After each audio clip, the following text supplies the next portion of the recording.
랜선 교회에 오신 것을 환영합니다. 안녕하세요. 슬기로운 신앙생활, 매일 하나님과 친밀한 교제를 나누는 묵상, 메밀묵 한정민 목사입니다.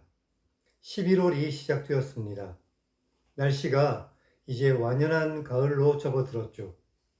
그리고 곧 추워질 것입니다. 이렇게 2021년이 서서히 저물어 갑니다. 여러분은 지난 10개월을 어떻게 사셨습니까? 아마 어떤 분들은 지난 10개월을 보람있게 자신이 할 일을 다 하시면서 살았을 것입니다. 또 어떤 분들은 지난 10개월을 생각하면 아쉬움이 많이 남을 것이고, 또 어떤 분들은 지난 시간만 생각하면 크게 후회가 되겠죠. 지난 시간을 돌아보았을 때 보람이 있었건 아니면 아쉬움이 남았건 또는 후회가 되건 이제 그 지난 시간들을 잘 정리하고 남은 2개월을 정말로 보람있게 더 잘 사시기를 바랍니다. 특히 우리의 신앙을 점검해서 남은 시간을 후회 없이 신앙생활하는 우리 모두가 되기를 바랍니다. 메밀묵을 통해 우리와 함께 하시는 하나님을 만나고 모든 시간을 하나님과 동행하는 복된 우리 모두가 되기를 주님의 이름으로 축원합니다. 우리는 지난 시간 신명기 24장을 읽었습니다. 모세가 이혼과 재혼에 관한 여러 규정과 또 기타 여러 규정에 대해서 말했던 것을 기억합니다. 오늘은 신명기 25장을 읽겠습니다. 모세가 재판에서의 형벌과 죽은 형제에 대한 의무와 공정하게 행할 것과 아말렉에 대한 기억을 지워버릴 것에 대해서 말합니다.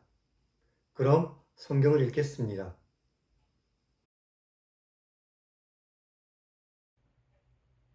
사람들 사이에 시비가 생겨 재판을 청하면 재판장은 그들을 재판하여 의인은 의롭다 하고 악인은 정죄할 것이며, 악인에게 태형이 합당하면 재판장은 그를 엎드리게 하고 그 앞에서 그의 죄에 따라 수를 맞추어 때리게 하라. 40가지는 때리지만 그것을 넘기지는 못할 것이니 만일 그것을 넘겨 매를 지나치게 때리면 내가 내 형제를 천하게 여기는 것이 되기 때문이다. 곡식을 떠는 소에게 망을 씌우지 말라. 형제들이 함께 사는데 그중 하나가 죽고 아들이 없으면 그 죽은 자의 아내는 나가서 다른 사람에게 시집가지 말 것이고, 그의 남편의 형제가 그에게로 들어가서 그를 맞이하여 아내로 삼아 그의 남편의 형제로서의 의무를 그에게 다 행할 것이고, 그 여인이 낳은 첫 아들이 그 죽은 형제의 이름을 잊게 하여 그 이름이 이스라엘 중에서 끊어지지 않게 할 것이다.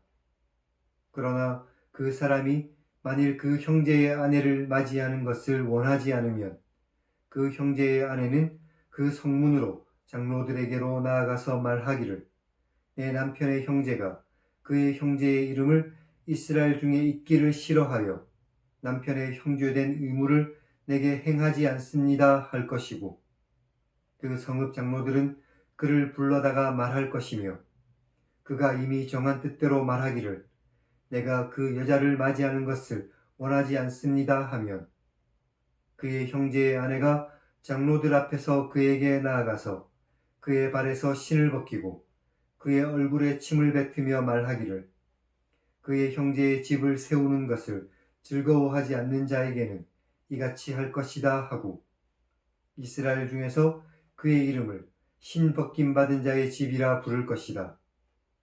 두 사람이 서로 싸울 때에 한 사람의 아내가 때리는 자의 손에서 그의 남편을 구하기 위해 가까이 가서 손을 벌려 그 사람의 음낭을 잡으면 너는 그 여인의 손을 찍어버릴 것이고 내 눈이 그를 불쌍히 여기지 말라. 너는 내 주머니에 두 종류의 저울추 곧 큰 것과 작은 것을 넣지 말 것이며 내 집에 두 종류의 돼 곧 큰 것과 작은 것을 두지 말 것이고 오직 온전하고 공정한 저울추를 두며 온전하고 공정한 되를 두어라. 그러면 내 하나님 여호와께서 내게 주시는 땅에서 내 날이 길 것이다. 이런 일들을 행하는 모든 자, 악을 행하는 모든 자는 내 하나님 여호와께 가증하다. 너희는 애굽에서 나오는 길에 아말렉이 내게 행한 일을 기억하라. 곧 그들이 너를 길에서 만나 내가 피곤할 때에 내 뒤에 떨어진 약한 자들을 쳤고 하나님을 두려워하지 않았었다. 그러므로 내 하나님 여호와께서 내게 기업으로 주어 차지하게 하시는 땅에서 내 하나님 여호와께서 사방에 있는 모든 적군으로부터 내게 안식을 주실 때에 너는 천하에서 아말렉에 대한 기억을 지워버려라.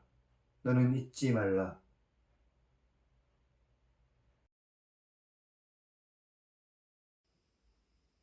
오늘은 여기까지 읽었습니다.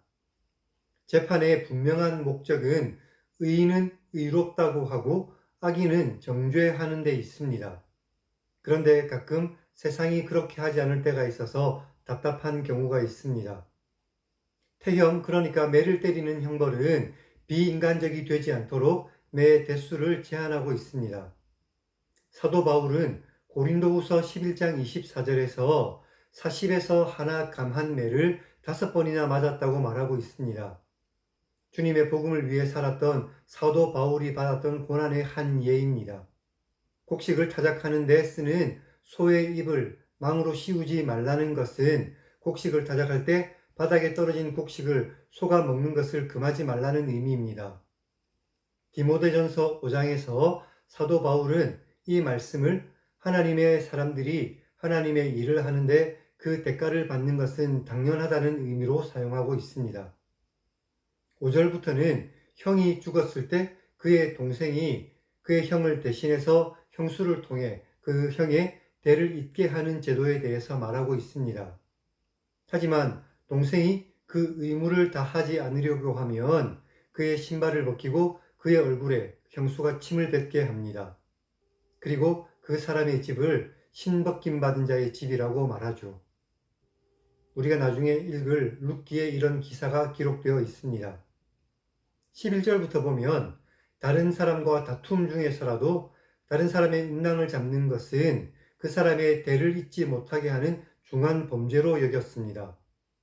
13절부터는 자신에게만 유리하게 해서 부당한 이득을 취하지 말라는 말씀입니다. 이런 사람들은 악한 사람들이고 하나님께서 보시기에 가증한 사람들이죠.